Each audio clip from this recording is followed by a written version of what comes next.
Listen and watch as the sun gets up and the high blue sky begins to sing.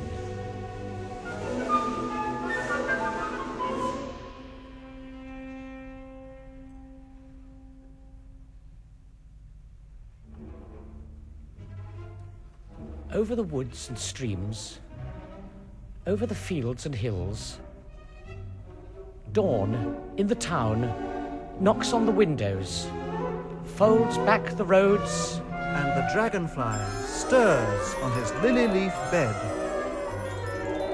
leaps as the water licks his wings, jumps as the fish jump, laughs as the trees shake their leaves to the light. and the grasses stand with the flowers, stretching.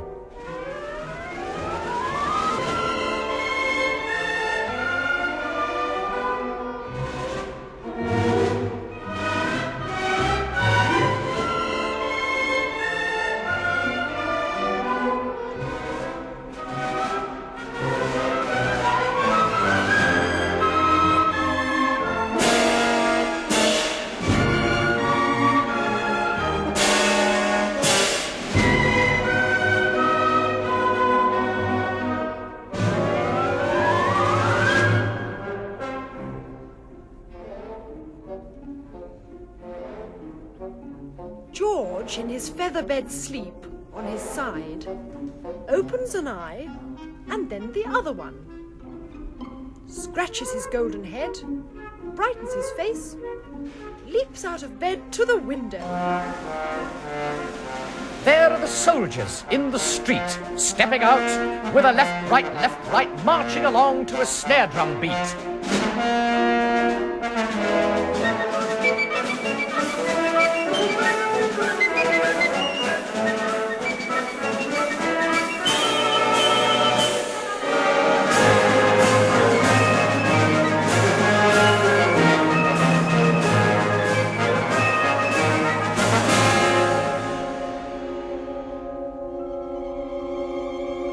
And the dragonfly rattles his see-through wings. Shaking the dew from his feet, he begins winking his jeweled eye, twisting his neck, washing the colors on his long, thin back.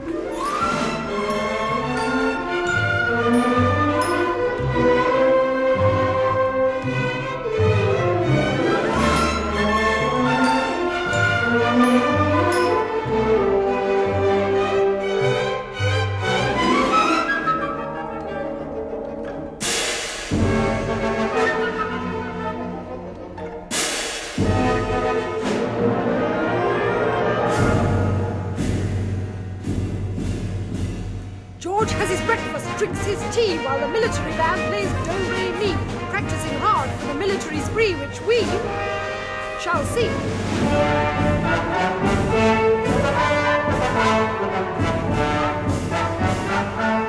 But not just yet, for don't forget, The dragonfly dancing his way,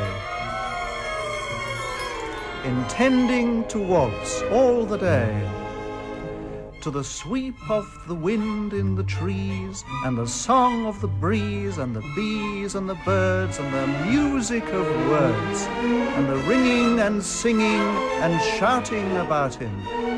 The dragonfly prances his way. there's only one thing left to say. He goes on his toes, and he twitches his nose, for his breakfast is not far away. George and his mother and his father and his dog wonder where to go today, wonder what to do. Shall we take the fishing rod? Shall we take the car? Shall we to the seaside or off to the zoo? Into the countryside, walk among the trees, crawl along a riverbank, climb a green hill, run beside the butterflies, chase behind the hares, play beneath the forest leaves, or watch the watermill. The military men were marching up and down, still getting ready for the concert in the town hall.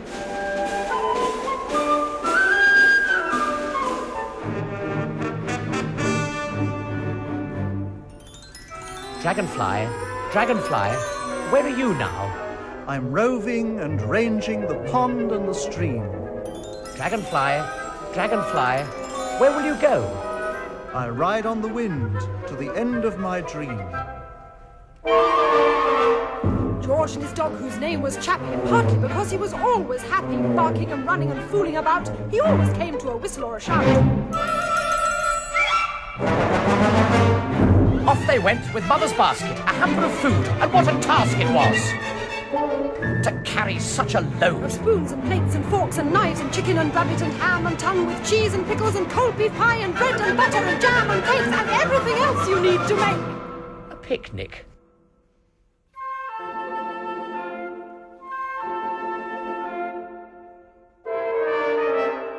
Near the town, on a wild wet heath, a fair had settled, and underneath a bright red awning, fat and round, a miserable man sat on the ground, beating a drum, waving a stick, telling the people to roll up quick to see the most beautiful girl in the world.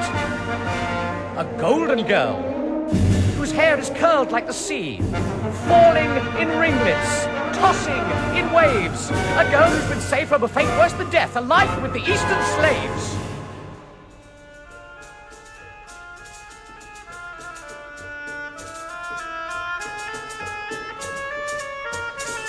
But Mother and George and Chappie and Dad were out in the country, feeling glad to see the sparkling waters run and the darting fishes having fun.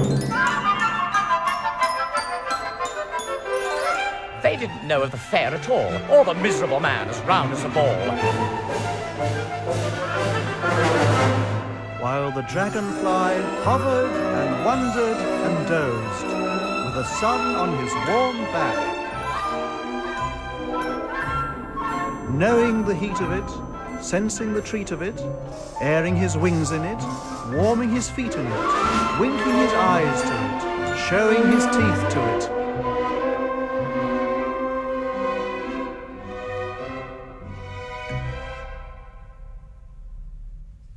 Dragonfly, Dragonfly, where are you now?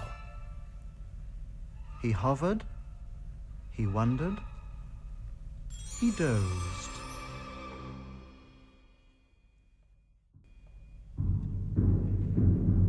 Bang went the drummer man, boom, boom, bang, calling the folk to the fair.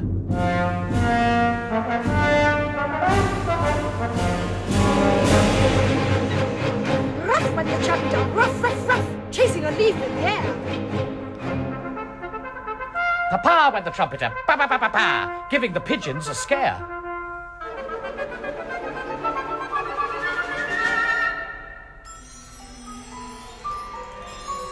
Easily the dragonfly lazily flew, with never a worry or care.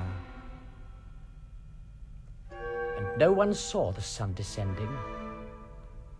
No one heard the hours pass.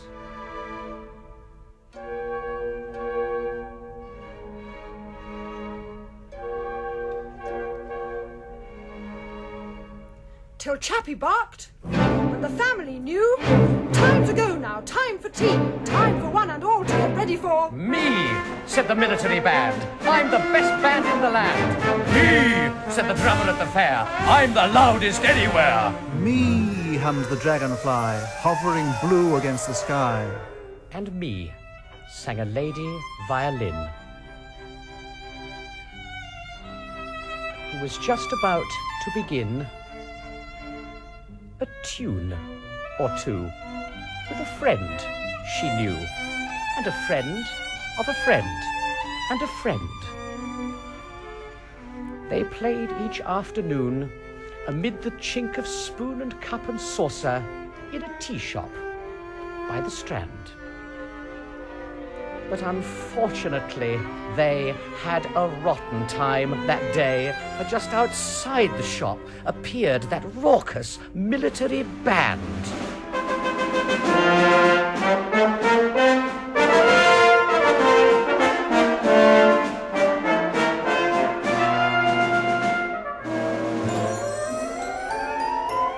The dragonfly just at that moment decided to wander away from the sparkling stream and hover and weave through the trees near the water, where shadows provided a little cool air.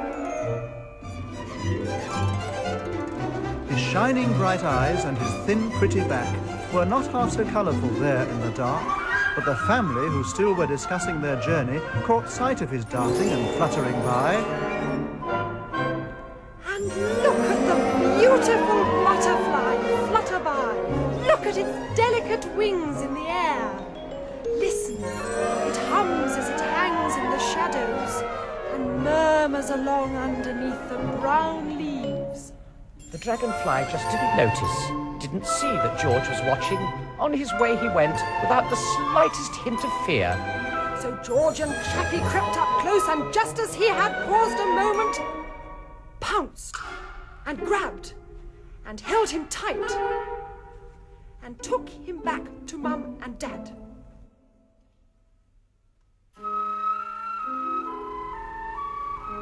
All of them looked at him, closely admiring the struggling creature, so handsome to see. Father then popped him inside an old matchbox before they all went to the Strand for some tea.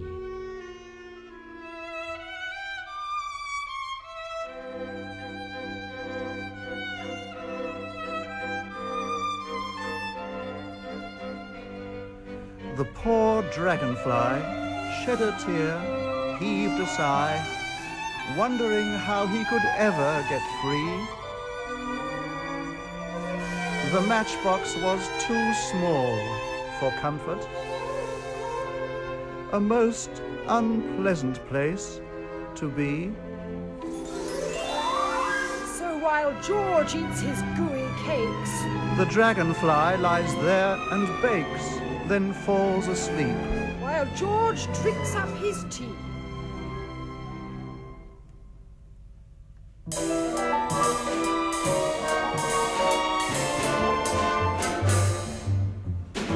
Late that evening, when the sun went down, nearly all the people in the happy little town went to the hall, as they had planned, to dance and hear the military band.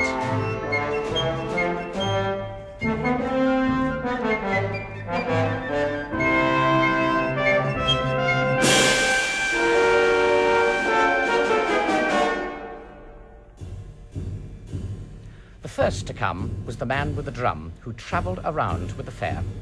And giving a toot on a delicate flute was the girl with the golden hair.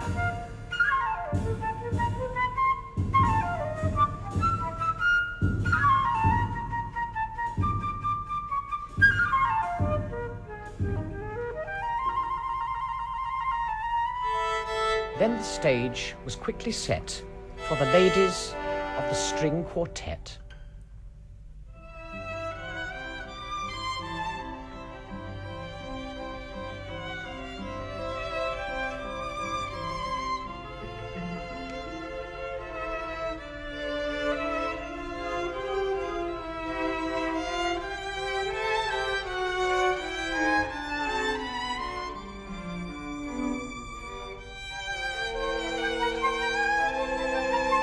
While the string quartet was playing, the slave girl, with her flute, joined in.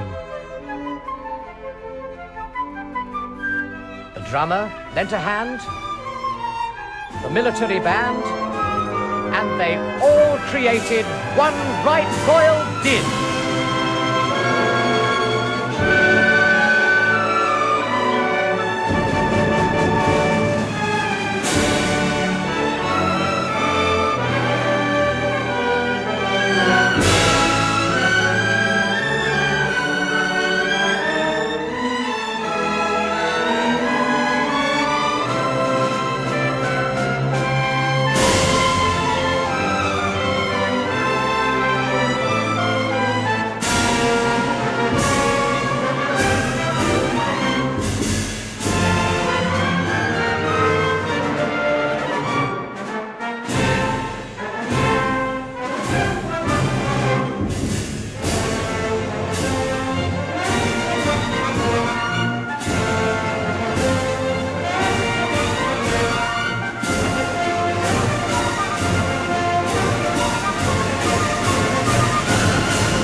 chairman stood and thanked them all and said, "With pleasure I now call upon you for 3 rousing cheers. I haven't had so much fun for years." Hip, hip, hip, hooray. Now, before we all go home to bed, it might be nice, the chairman said, if someone here got up to sing a party piece or anything, or tell a tale or pull a leg or do a trick perhaps with an egg. The crowd in the hall murmured and muttered, but nobody moved and nobody uttered a sound.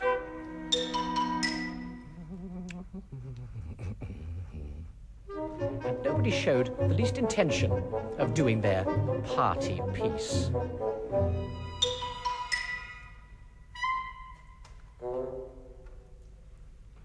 Is this the dreary way the evening ends? With everyone scared of making a fool of themselves in front of their friends?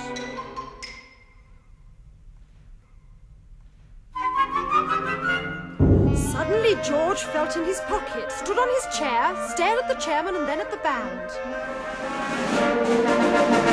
And stared at the drummer, stared at the flute, stared at Chappie, and stared at the fiddle. "It seems," George said, "we're in a fix. And I'm no good at party tricks. But I know something you don't know. A riddle. Now, my first is a penny, and my second is a king, of course. And my third is forever, and my fourth is half a horse. Five's a debt, and 6 is in a frozen state. 7 is loud, and roasting hot is number 8. 9 is a question, just like this riddle me read. And the whole is in my pocket, waiting there for you to see. All the people scratched their heads and tried to guess. But they fought and thought and thought without success. Till the chairman said to George, "You win. None of us has a clue, my lad. We all give in." So George took the matchbox from his pocket for the crowd to see and told them all the answer to his complicated riddle-me-ree. Now it's a D that's a penny, and it's R for a king, of course. And A is forever, and G is half a horse. Gigi, get it? O's the debt, and N's for north, and cold as well. F is loud, and roasting hot is down in L. My last is the question why of this riddle-me-ree. And the whole spells Dragonfly, and here it is to see.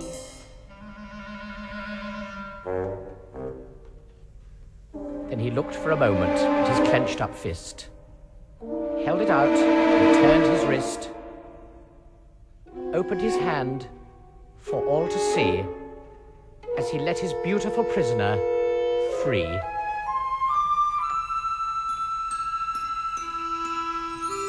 The dragonfly stirred in his matchbox bed, lifted his tired and frightened head, jumped as he saw the light again, shook his feet and winked his eyes again, leapt and spread his delicate wings, rose to the beldome's floating rings. Dragonfly dancing his way, intending to waltz all the day. To the sweep of the wind in the trees, and the song of the breeze, and the bees and the birds, and the music of words, and the ringing and singing and shouting about him. And so on until he had ended his song, when everyone cheered him and cheered him and cheered him the whole evening long.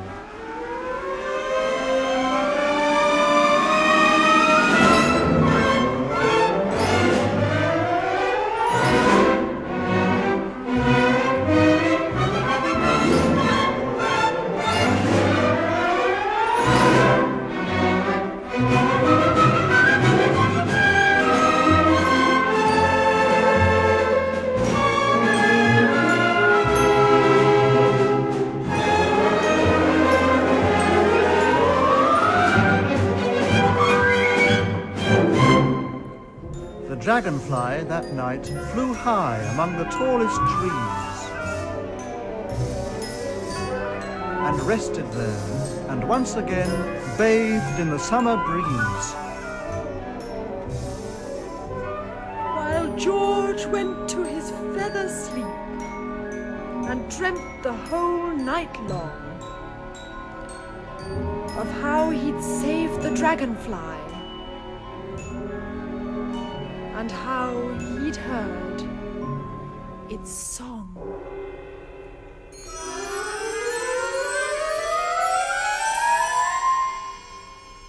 So if you wait till the sun gets up and watch for the high blue sky, and if you walk where the breeze is free and the buttercup meadows lie, you will see George? And the dragonfly, down by the water's edge, humming and singing away.